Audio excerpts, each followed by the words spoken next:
Halo semuanya, kembali lagi bersama saya Panji di PNJ Sinopsis.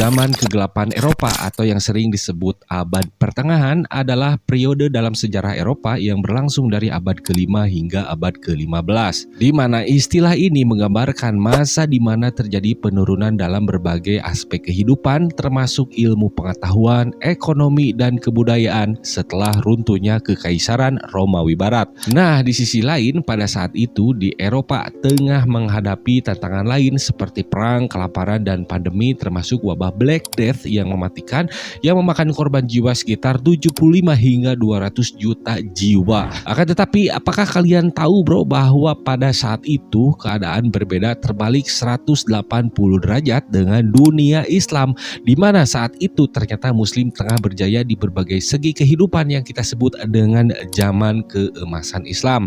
Nah, selama zaman keemasan Islam, ilmuwan Muslim membuat terobosan-terobosan signifikan di berbagai bidang seperti matematika, astronomi, kedokteran, dan banyak bidang-bidang lainnya. Kemudian pada saat yang sama, banyak teks ilmiah dan filosofis dari peradaban kuno seperti Yunani dan Romawi diterjemahkan ke dalam bahasa Arab. Pusat-pusat ilmu pengetahuan di dunia Islam seperti Baghdad, Cordoba, dan Kairo menjadi tempat berkumpulnya ilmuwan dari berbagai agama dan latar belakang budaya untuk belajar dan bertukar ilmu pengetahuan. Nah, siapakah ilmuwan Muslim yang dimaksud? Apa saja kontribusinya? Berikut 5 ilmuwan yang sudah saya rangkum ya bro. Selamat lalajo.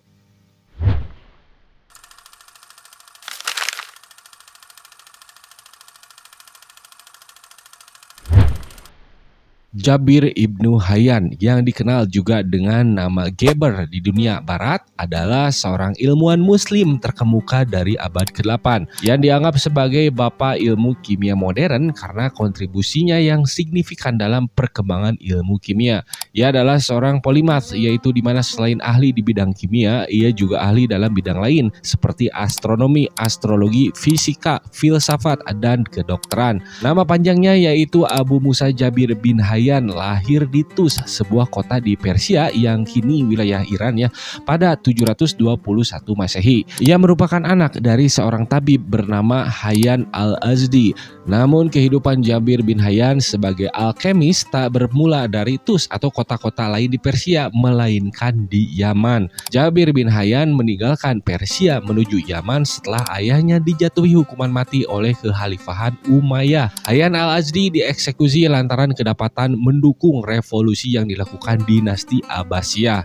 Yaman menjadi tempat Jabir bin Hayyan mempelajari banyak hal. Di bawah bimbingan sosok ulama besar Harbi al-Himyari, Jabir bin Hayyan belajar tentang Al-Quran, matematika, dan ilmu-ilmu lainnya. Jabir bin Hayyan kemudian pergi ke Kufah, Irak setelah kekhalifahan Umayyah jatuh dan digantikan dengan kekhalifahan Abbasiyah. Di Kufah, Jabir bin Hayyan disebut berguru kepada Ja'far al-Sadiq, salah satu dari 12 imam Syiah ya, yang mana dari gurunya ini Jabir bin Hayyan memperdalam ilmu-ilmu pengobatan, filsafat, astronomi, dan alkimia. Nah, dari segi penemuan, Jabir bin Hayyan lah yang menemukan asam klorida, asam nitrat, asam sitrat, asam asetat, teknik destilasi, dan teknik kristalisasi. Beliau juga yang menemukan larutan aqua regia yang komposisinya adalah dengan menggabungkan asam klorida dan asam nitrat yang berfungsi untuk melarutkan emas. Selain kontribusi dalam ilmu kimia, Jabir bin Hayyan juga dikenal karena karyanya dalam bidang farmasi. Ia mengembangkan metode penyulingan dan kristalisasi yang lebih efisien yang memungkinkan pembuatan obat-obatan dengan kemurnian yang lebih tinggi. Kemudian dari segi peninggalan bro, ia meninggalkan warisan yang kaya dalam bentuk tulisan-tulisannya, di mana karya-karyanya yang paling terkenal seperti kitab Al-Kimia atau diterjemahkan menjadi buku kimia ya, dan kitab Al-Sabi'in, buku 70 yang berisi ratusan resep dan teori tentang pembuatan obat-obatan dan juga logam. Banyak dari tulisan-tulisannya yang bertahan hingga saat ini adalah dalam bentuk naskah yang telah diterjemahkan ke dalam berbagai bahasa, termasuk Latin dan Spanyol. Pengaruh Jabir bin Hayyan terhadap ilmu kimia sangat besar dan ia dihormati tidak hanya sebagai seorang ilmuwan, tetapi juga sebagai seorang filsuf yang ide-idenya membentuk dasar bagi banyak penemuan ilmiah di masa depan.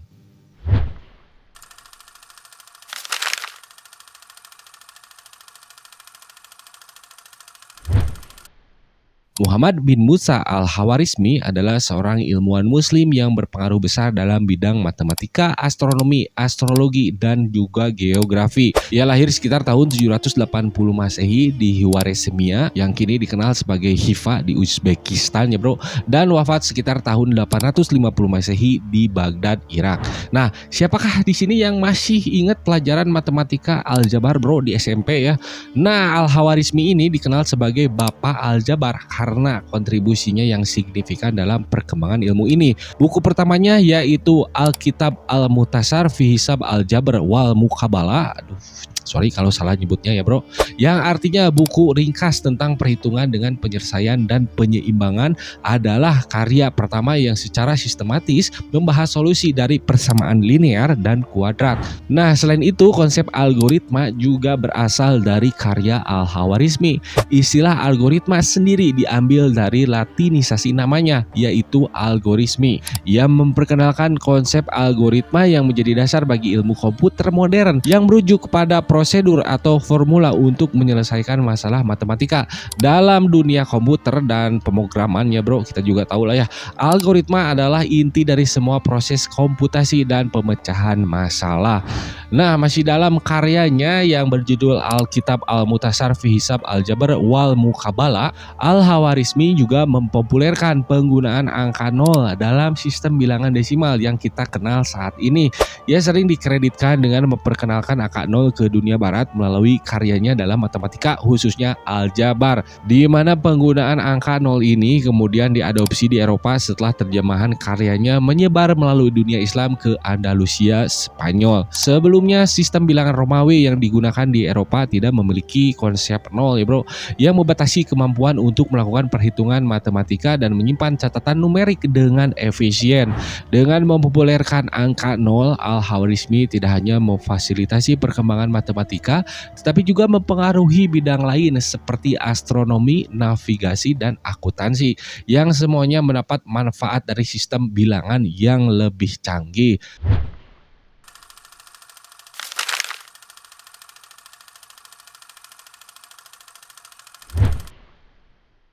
Ibnu Sina yang dikenal di barat sebagai Avicenna adalah seorang ilmuwan dan filsuf muslim yang sangat berpengaruh selama zaman keemasan Islam. Ibnu Sina adalah seorang polimat juga yang karyanya mencakup berbagai bidang seperti kedokteran, filsafat, matematika, astronomi, dan metafisika. Ia terutama dikenal karena bukunya yaitu Al-Qanun fi Al-Tibb atau dalam bahasa Inggrisnya menjadi The Canon of Medicine ya, sebuah ensiklopedia medis yang menjadi teks standar di banyak universitas dan digunakan selama berabad-abad hingga sekitar tahun 1650 Masehi atau abad pertengahan. Karya ini menggabungkan pengetahuan medis dari tradisi-tradisi sebelumnya seperti pengobatan Yunani, Romawi, Persia, dan juga India, serta pengamatan dan penemuan Ibnu Sina sendiri. Nah, salah satu penemuan lain dari Ibnu Sina yang cukup terkenal adalah terkait teori penularan penyakit TBC. Seperti yang diketahui ya bro, masalah kesehatan tersebut sangatlah berbahaya dan mudah menular. Suatu ketika Ibnu Sina mendapat sebuah penemuan terkait penyakit TBC ini. Awalnya penemuan tersebut sempat tidak diterima oleh ilmuwan barat karena merasa buktinya kurang. Namun setelah ditemukannya mikroskop, pada akhirnya teori penularan TBC Ibnu Sina berhasil dibuktikan kebenarannya dan banyak diterapkan di dunia medis. Dan di dalam bukunya ia juga merinci bagaimana karantina 40 hari adalah kunci untuk memperlambat dan melemahkan penyebaran infeksi menular seperti COVID juga ya. Selain itu Ibnu Sina juga memiliki hubungan dengan penemuan etanol dalam konteks medis. Menurut sumber-sumber, ia menemukan fungsi etanol untuk membunuh mikroorganisme yang memicu infeksi pada tubuh seseorang. Ia menggunakan cairan etanol ketika hendak menangani pasien atau saat meramu obat. Yang mana hal ini menunjukkan bahwa Ibnu Sina memahami pentingnya kebersihan dan antiseptik dalam praktik medis yang merupakan konsep yang sangat maju untuk zamannya. Ibnu Sina meninggal pada bulan Juni 1037 di Hamadan atau Persia yang sekarang adalah Iran. Warisan intelektualnya terus dipelajari dan dihargai hingga hari ini, dan ia sering dijuluki sebagai bapak kedokteran modern karena kontribusinya yang signifikan dalam bidang tersebut.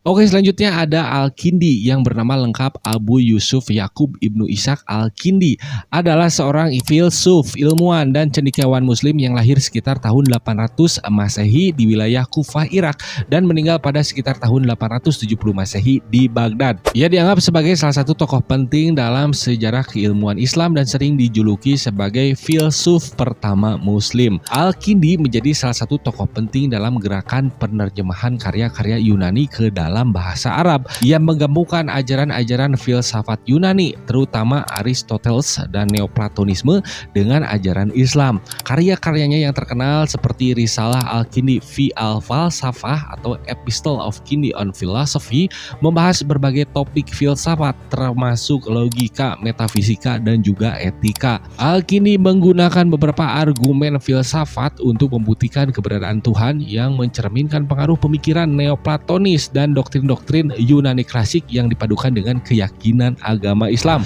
Nah, berikut beberapa argumennya yang bisa saya rangkum ya bro, yaitu yang pertama adalah dalil hudusil alam atau dalil al-hududs, yakni di mana Al-Kindi berpendapat bahwa alam semesta memiliki permulaan yang menunjukkan adanya pencipta. Ia menggunakan konsep kausalitas untuk menyatakan bahwa setiap fenomena di alam semesta memiliki sebab, dan rantai sebab ini tidak bisa mundur ke belakang secara tak terbatas, sehingga harus ada sebab pertama yang tidak disebabkan, yaitu Tuhan. Yang artinya jika tidak ada sebab pertama tadi, maka akan terjadi infinite regression atau regresi tak terbatas ya bro. Nah, jadi kalau kalian belum paham ya, akan saya kasih contohnya, yaitu seperti misal kalau kalian beli baju lebaran di toko gitu. Nah, toko itu kan dapat stok baju dari distributor ya. Terus distributor dapat dari pabrik. Pabrik bikin bajunya dari kain. Kain dibikin dari benang. Benang dari serat kapas. Kapas tumbuh di tanah. Nah, mundur seterusnya ya bro. Mundur terus sampai pada titik awal atau ide awal, yang mana tentunya dalam hal penciptaan semuanya berasal dari Tuhan tentunya ya bro. Karena kalau bukan dari Tuhan ya dari siapa lagi dan dari mana begitu bro. Paham ya? Oke, lanjut berikutnya ada dalil kasrah fil maujudat atau dalil keanekaragaman dalam wujud, di mana argumen ini didasarkan pada pengamatan bahwa ada keanekaragaman dalam wujud atau eksistensi benda-benda di alam semesta. Keanekaragaman ini menunjukkan adanya pengaturan dan desain yang tidak mungkin terjadi tanpa adanya desainer yang bijaksana, yaitu Tuhan.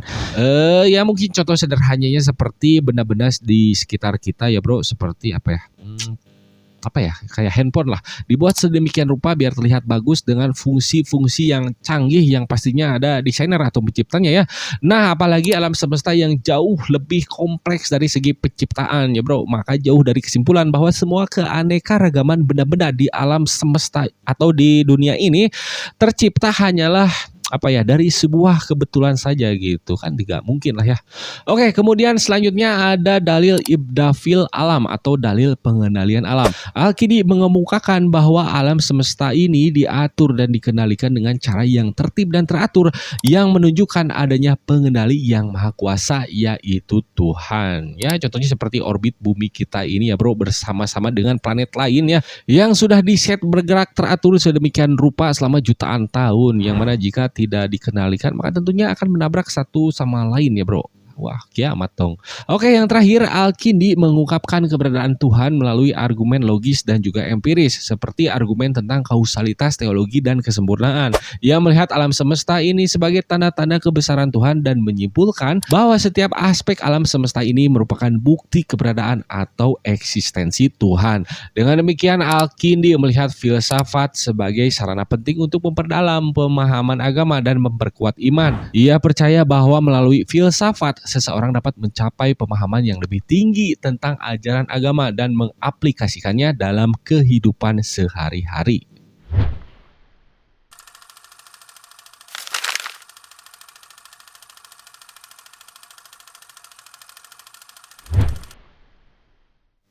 Next ada Abu Al-Qasim Al-Jahrawi yang juga dikenal sebagai Abul Chasis, adalah seorang ilmuwan dan dokter bedah terkemuka pada abad pertengahan. Lahir di Zahra dekat Cordoba, Andalusia, Spanyol pada tahun 936 Masehi, di mana Al-Jahrawi dikenal sebagai bapak ilmu bedah modern. Selama karirnya, Al-Jahrawi melayani sebagai dokter di istana kekhalifahan Umayyah dan dia menjadi dokter pribadi untuk Khalifah Al-Hakam II. Ia juga mengajar dan mentransfer pengetahuannya kepada banyak murid yang kemudian menyebarkan metode dan tekniknya ke seluruh dunia Islam dan Eropa. Nah, salah satu penemuannya yang paling terkenal adalah catgut, di mana catgut ini adalah benang bedah yang terbuat dari jaringan hewan yang biasanya dari usus kambing atau usus sapi yang dapat diserap oleh tubuh manusia. Dan hal ini juga merupakan terobosan besar karena sebelumnya untuk menutup luka digunakan dedaunan tertentu yang ditempelkan di atas luka.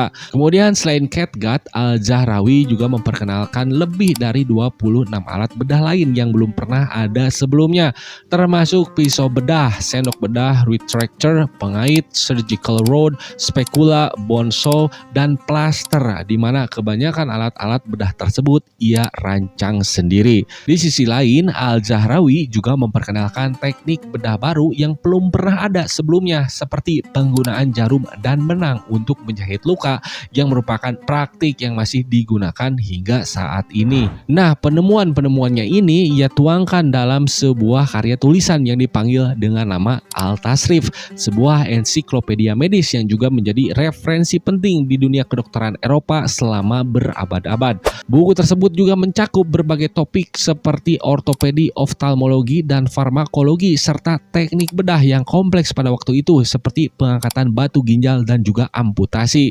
Al-Tasrif diterjemahkan ke dalam bahasa Latin pada abad ke-12 dan digunakan sebagai teks standar di universitas-universitas Eropa hingga abad ke-17. Jahrawi meninggal pada tahun 1013 Masehi pada usia 77 tahun, akan tetapi pengaruhnya terhadap ilmu bedah masih dirasakan hingga hari ini dan ia sering dihormati sebagai salah satu tokoh paling berpengaruh dalam sejarah kedokteran. Nah, segitu saja yang bisa saya sampaikan untuk kali ini ya bro. Lumayan lah agak panjang ya. Tapi sebetulnya sih masih banyak nama-nama ilmuwan muslim lain yang masih bisa dibahas begitu ya bro. Kayak Ibnu Rushd, Ibnu Khaldun, Al-Farabi, Al-Batani, Al-Idrisi, Al-Biruni, Al-Ghazali, Al-Eldul, pokoknya masih banyak lah ya. Oke, saya cukupkan untuk videonya. Terima kasih sudah menonton. Mudah-mudahan bermanfaat ya bro. Jangan lupa di subscribe juga channelnya. Sekian dan salam Godin.